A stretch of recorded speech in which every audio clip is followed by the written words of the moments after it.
Good morning, US. Welcome to Kansima Shorthand classes. Ready? 5 seconds. The United Nations has declared the current year as World Communications Year, the object of which is to highlight the spectacular advance made in communications technology and information services, as also the tremendous potential they hold out for stimulating economic and social progress.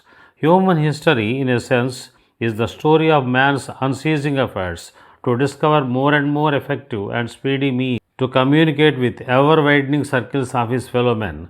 The appearance of newspapers about 300 years ago has ushered in an era of mass communications, and the mankind has been continuously going through the communications revolution ever since. During the past 100 years, the inventions of telegraph, photography, telephone, radio, television, and transistor have imparted increasing momentum to this revolution, which, with the development of new technologies during the past few decades, has now become one of the mightiest forces ever unleashed. We have, however, yet to grasp the full implications and the impact of this revolution on human mind and institutions. It has created the possibility of making information and knowledge easily accessible to the common man, but it has also made communications a formidable weapon of enslavement and indoctrination in the hands of power-hungry rulers. It is in this context that consideration of the Gandhian approach becomes necessary. Fortunately, the question whether Gandhiji is relevant today has no longer remained debatable. More and more thinkers in both the developed as well as the developing world have now begun to acknowledge the validity of Gandhian thought in the conditions obtaining today.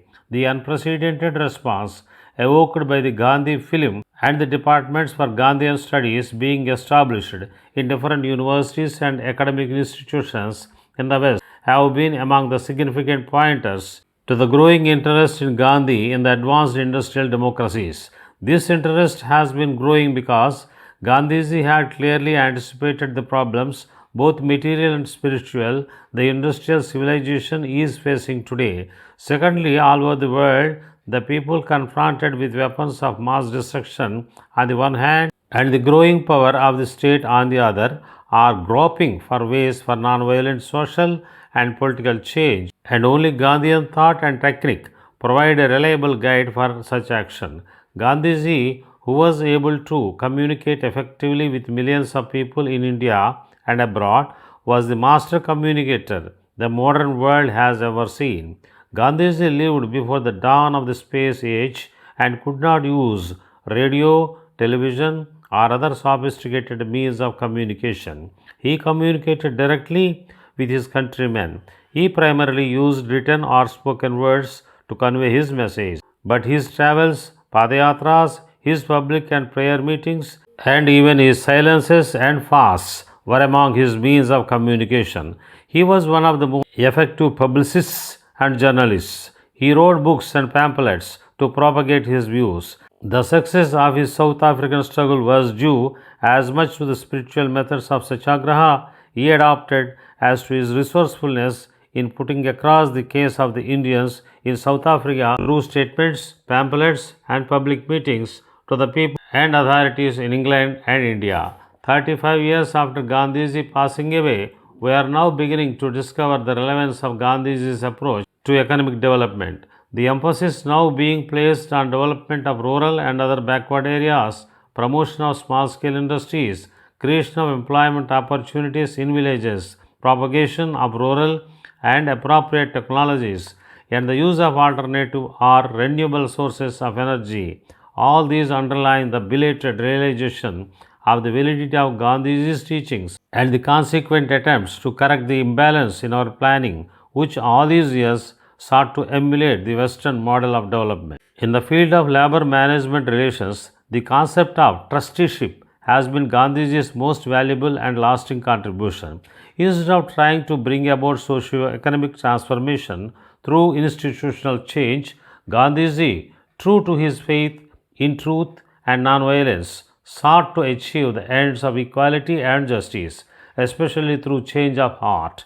He desired that each individual should use his talent, power, or riches as a trust for the good of society. The trusteeship principle thus envisages non-violent and voluntary surrender, or at least limitations of the use of one's wealth, power, or talent in the larger social interests. The principle applies to each and every individual and sections of society, especially those who have talents or yield any kind of power, economic, political, or intellectual, professional, or trade union power. Trusteeship thus prepurposes a fundamental change in attitude of all sections.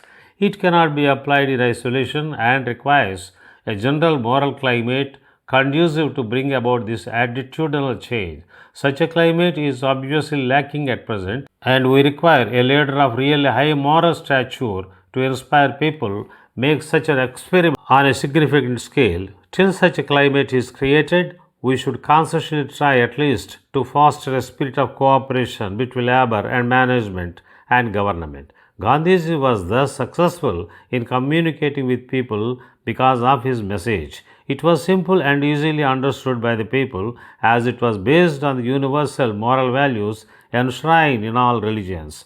Besides, Gandhiji not only propagated these values, he sincerely tried to imbibe them in his own personal life and incorporated them in the policies and programs he formulated. His success was thus due to his moral appeal, which could evoke instant and enthusiastic response among the people. His technique was thus the same age-old technique practiced by saints and sages throughout the countries. At the same time, Gandhiji was a practical idealist. He was aware of human imperfections and failings and was always willing to compromise and proceed in stages towards his goal. He was moreover a man of action and could inspire the people to involve themselves in his programs in a spirit of selfless dedication. This inspiration, which is still alive and effective, has been responsible for building up a large body of devoted constructive workers who are even today silently working in different parts of the country. If therefore one wants to understand the Gandhian technique of communication,